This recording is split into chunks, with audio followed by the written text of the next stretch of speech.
kita ke rumah Haroma ya, Cik dia temu yang tegak. Okey, yuk. Kom. Waalaikumsalam. Ada apa ni? Kamu nak cerita yang tegak. Oh, nak cerita benda yang tegak. Masuk lah. Apa sana? Tadi kan Zafran sama Rasid datang ke sini karena hendak mendengar cerita tentang legenda Meriam Tegak. Dan di sini Alomai akan menceritakan tentang legenda Meriam Tegak. Cerita legenda Meriam Tegaknya ada dua versi. Ya, sekarang Alomai akan menceritakan tentang legenda Meriam Tegak yang versi pertama. Menurut cerita, pada zaman dahulu di dekat tepi pantai Batu Bedaun itu hiduplah sepasang suami isteri bernama Encik Walid dan Encik Noh. Nah, pada suatu hari Encik Walid ini tengah demam panas. Demam panas dan kurang sedap makan. Jadi Encik Walid ini teringin sangat makan buah mempelam.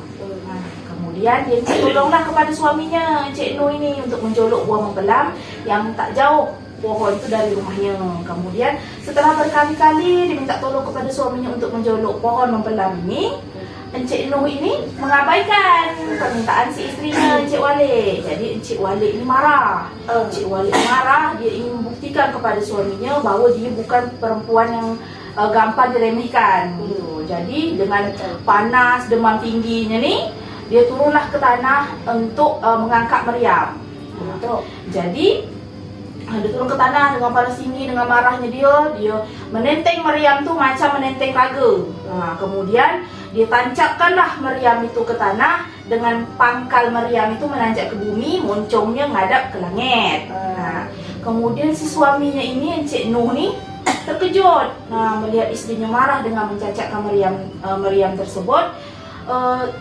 Suaminya Encik Noh ini baru tahu kalau isterinya itu adalah orang kuat, orang sakti gitu kan. Nah, kemudian Encik Noh ini juga baru teringat bahawa isterinya ini adalah keturunan orang kaya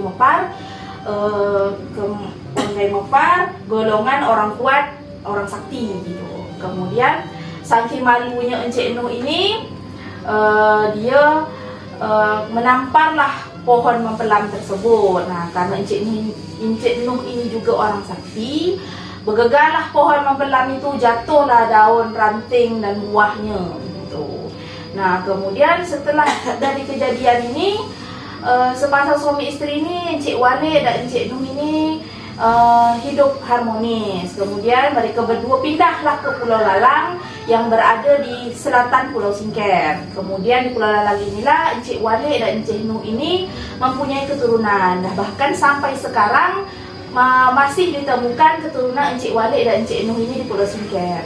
Kemudian Encik Walid dan Encik Noh ini meninggal dunia dan dimakamkan di sana.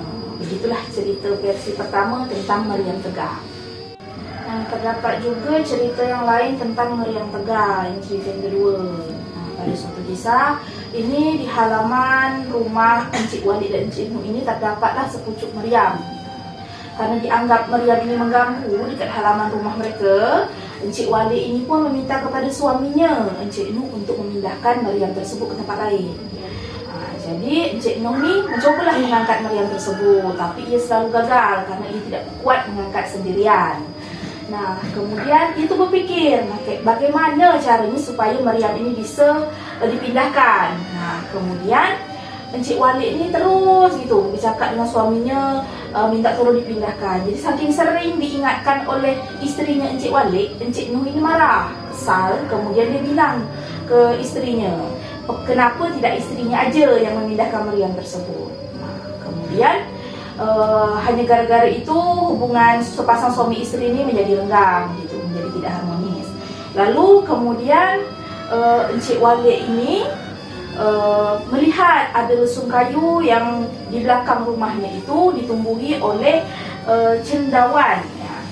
Cendawan. Kemudian lesung kayu itu terangkat oleh tumbuhan cendawan tersebut. Jadi maka dari itu Encik Walid ini berfikir pasti cendawan ini cendawan ajaib, cendawan sakti, karena ia tumbuh dan bisa mengangkat lesung kayu itu tadi. Maka dari itu Encik Walid ini mengambillah cendawan itu lalu dimasakkannya lah menjadi sayur. Kemudian setelah dimasak menjadi sayur, ia makanlah sayur cendawan itu bersama dengan nasi.